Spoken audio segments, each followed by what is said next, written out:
नमस्कार, स्वागत है आपका मेरे चैनल में। कैसे हो? आशा करती है आप सभी लोग ठीक हो। नवरात्रि को आपको बहुत हार्दिक शुभकामनाएं। आप जिंदगी में ऐसे ही अच्छे काम करते रहो और आगे ही बढ़ते रहो, मेरी यही अपने तरफ से शुभकामनाएं हैं।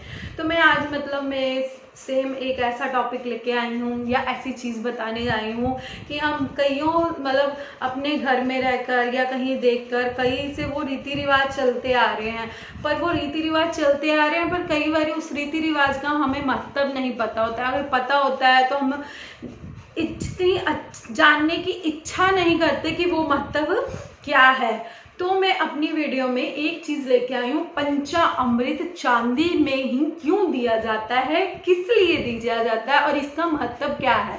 सबसे पहले अगर देखा जाए सृष्टि में अगर किसी का अभिषेक हुआ था जी वो भोलेनाथ का हुआ था, शिवलिंग का हुआ था, तो उनका अभिषेक पंचामृत में हुआ था। वो पंचामृत क्या है तो वो मैं बताने जा रही हूँ। 5 चीज ऐसी होती है जिससे अभिषेक होता है, या शिवलिंग का अभिषेक हुआ था, या सबसे पहला अभिषेक हुआ था शिव जी भगवान जी का अभिषेक हुआ था। तो वो क्या था?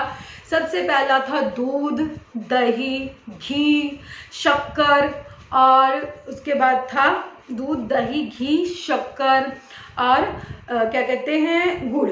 इससे ये हुआ था कि पंचामृत का एक बनाया गया था, उससे अभिषेक।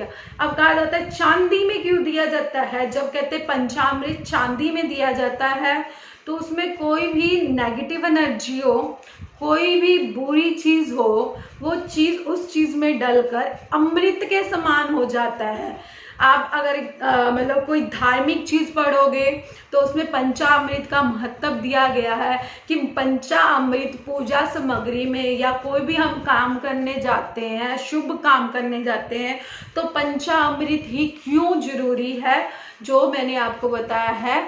जैसे हम कोई काम खोलते हैं तो गणपति जी का उसका नाम लेकर काम स्टार्ट करते हैं, तो सेम वही चीज है। जब हम किसी चीज में काम करते हैं या उसकी काम के सच्चे दिल से आशना करते हैं कि पूरा हो जाए, तो वो 5 चीज है जो पंचामृत है, उससे अभिषेक किया जाता है, उसको अर्पित किया जाता है, उसको दिया जाता है कि मेरा ये काम बहुत ही अमृत पूर्वक या अच्छे मन से, भावना से हो जाए। तो पंचामृत का मतलब ये है। अगर पंचामृत का मैं आपको विस्तार पूर्वक समझाने लगाऊं तो बहुत लंबी स्टोरी है, तो मैं कोशिश करूंगी इस 5-7 मिनट की वीडियो में आपको शॉर्टकट में बता दूं।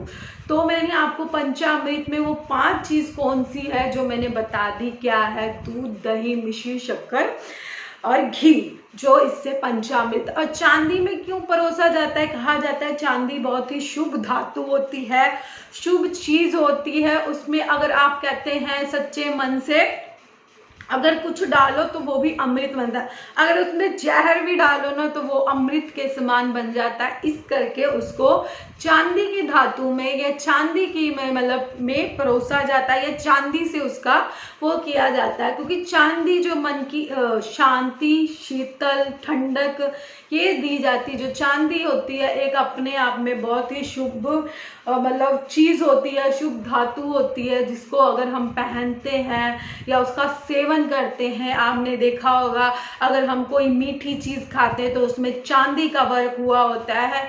किस लिए? वो हमारे बाहर से सही रखते रखते अंदर को भी सही रखता है। इस करके चांदी को इतना शुभ माना जाता है। अगर आपको पंचामृत के बारे में नहीं पता है तो ये क्या है कि अगर सृष्टि में सबसे पहला अभिषेक हुआ था शिव जी भगवान जी का अभिषेक हुआ था। उनके अभिषेक में ये 5 चीजें लगी थी। तभी से हम जब घर में पूजा करते हैं या कोई पूजा विधि होती है तो पंचामृत से उस चीज से अर्पित करके हम अपनी पूजा को सफल बनाते हैं। अगर आप ऐसा करते हो तो आपका कोई भी बिगड़ा काम, कोई भी खराब हुआ काम, कोई भी आपका खत्म हुआ काम पूर्ण रूप से साकार हो जाता है। कोई भी चीज़ है वो अध्यात्मक से जुड़ी हुई है, अध्यात्मक से लेकर वो हमारे मन तन से, हमारे सृष्टि से, हमारे बड़ों बुजुर्गों के साथ से ये सब चीज़ें जुड़ी हुई हैं। इससे हमें ये होता है जब हम कोई चीज़ आध्यात्मिक के तौर में चलते तो हमारा मन बहुत ही शीतल सच्चा मन हो जाता है। इसी करके पंचामृत को भी उसी के में परोया गया है। तो आपको आशा करती हूँ आपको ये वीडियो अच्छी लगी हो और समझ आई हो पंचामृत का मतलब क्या है, महत्व क्या है, क्यों किया जाता है, किस लिए किया जाता है, आपको समझ आई हो। अगर वीडियो अच्छी लगी हो तो लाइक शेयर कमेंट जरूर करना। ऐसे ही मैं आपको वीडियोस में अपनी कोई भी इम्पॉर्टेंट चीज़ होगी, महत्व चीज़ होगी जो मुझे लगा कि आपसे शेयर करनी होगी तो वो मैं शेयर करती हूँ। अगर आप वीडियो को अंत तक देखा है तो नमस्कार। हमेशा ही मेरी वीडियो को ऐसे ही देखते रहो। नमस्कार।